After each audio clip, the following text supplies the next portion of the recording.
Hi everyone, I am Noelle with Noelle Rollins Art. I want to talk today all about the hardest part, at least for me, of being an artist. Tell me if you agree. The hardest part for me is that I have at least 20 new ideas every single day of things I want to create, draw, sketch, courses I want to put together, video ideas, things we could do as a family, all of these like new product ideas, everything all the time. And my superpower that I've slowly come to honor and work towards is saying no to about 99% of those ideas. Now you might be asking why someone would say no to ideas. That's such a gift, right? And it is. Except for it's so common with us creatives that the creative part is not the problem. It is that there is not enough time in the day or resources, especially for a small run company or artist, to pull those off successfully. So in the past, I have tried just honoring these creative bursts and these ideas. And here's how it looked. I would go down a path of doing, I talked about this in another video, glassware. And I had all the glassware supplies, and I had glassware, and I had cabinets and shelves full of glassware. And I would sell glassware. And then I would say, oh, I saw this really neat sea green and like olive colored painting. I'm going to do a series of those. Then I would see something in black and white and I'd get really inspired, and I'm going to do black and white art too. And then I would say, oh wait, I want to write a course. Or I actually did like write an ebook. I'm going to write this ebook, and I'd write the ebook. And then I would discover, whatever, some other type of artwork, and I'd do that. And the problem was there was never a thread winding these together. So they were all just sitting here. Now there's two parts of this. Early on in my career, I was totally okay doing this. All of that led to more growth, more experience, understanding how to use different materials, understanding how to sell different items, recognizing what it takes to sell something. So I don't regret it. However, it was unsustainable. So slowly through the years, I have had to really pay attention to a couple things that help me decide which areas to focus on. One is, do I have a connection to it? Do I like doing it? Could I do an entire series of this certain thing? Is it marketable? If not, I might still do it, but I'm not going to waste any time photographing it, talking about it, trying to market it. I may just keep that for me on the side. Another thing is, energetically, does it light you up? Does it suck the life out of you? After the second one, maybe you had a ton of fun doing the first thing, and then you're over it. Pay attention to that. That happened to me a little bit. I was a little nervous of that when I took up colored pencils and I started sharing, hey, look what I'm doing. I'm experimenting. Thank goodness I loved it, because I started sharing it right from the beginning, and it's turned into this whole other part of my business that I have been able to dive deeper into and didn't know I was missing. So I'm really glad I said yes to that. But I also had, a set of oil paints sitting here for 5 years that I did one oil painting and decided I love it, but I am way too impatient to wait for it to properly cure to be able to do something with.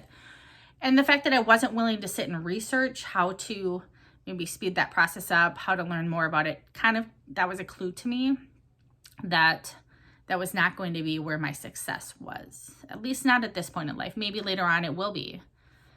So timing is another thing. There's infinite things I want to do. And sometimes just recognizing that I have also signed up for homeschooling my 10-year-old.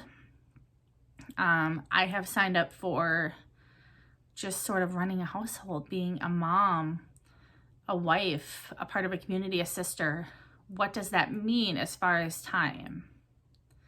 And I'm not saying that I value that at the expense of my business, but I have spent many years working all hours and into the night just to keep my head above water, because I was focused on 15 different things, and everyone required website updates and photographs and coming up with how I'm going to describe that series of art and who's the demographic, doing all the work, drilling down who is my target market for that art. And finally, over the last few years, I've had to realize that I don't want to spend my time that way. I am just, at least at this phase of my life, and maybe it's just a personal thing, maybe it's wisdom, maybe it's getting older, maybe it's just a phase. My energy is in so many other things that have to have it, that I don't have a choice right now, and maybe later I'll be ready to take on more again. We'll see. But recognizing that amount of energy I have to give it has been crucial for me having more success in the areas I do focus on. And so that for me has been portraits and a lot of commissioned work. It has been ornaments, and it's been natural health work. And that's include everything from chiropractic work to yoga poses to sobriety, things like that. Those are the three main things that I focus my energy as far as marketing, updating my website with, things like that. Other areas that I want to do things with, but there isn't time quite yet for, are writing a course on goals and dreams and how to make them happen. I have a course called Money Clarity for the Win, which is all about getting super clear with your goal, and then very detailed step-by-step how to align your money flows to support that goal.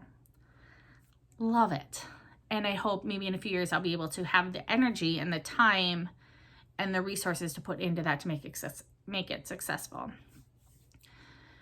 Another thing is just, like I said, recognizing the timing of an idea. It's not necessarily a horrible idea, but you don't have to honor every idea at that exact moment.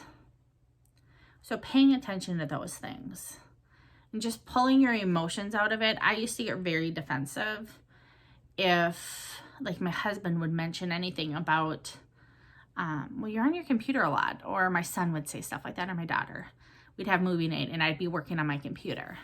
And I could very easily justify full-heartedly that this is what it took. In order for me to be there for everybody when they needed it, I had to be then doing all that updating and everything while we had movie night.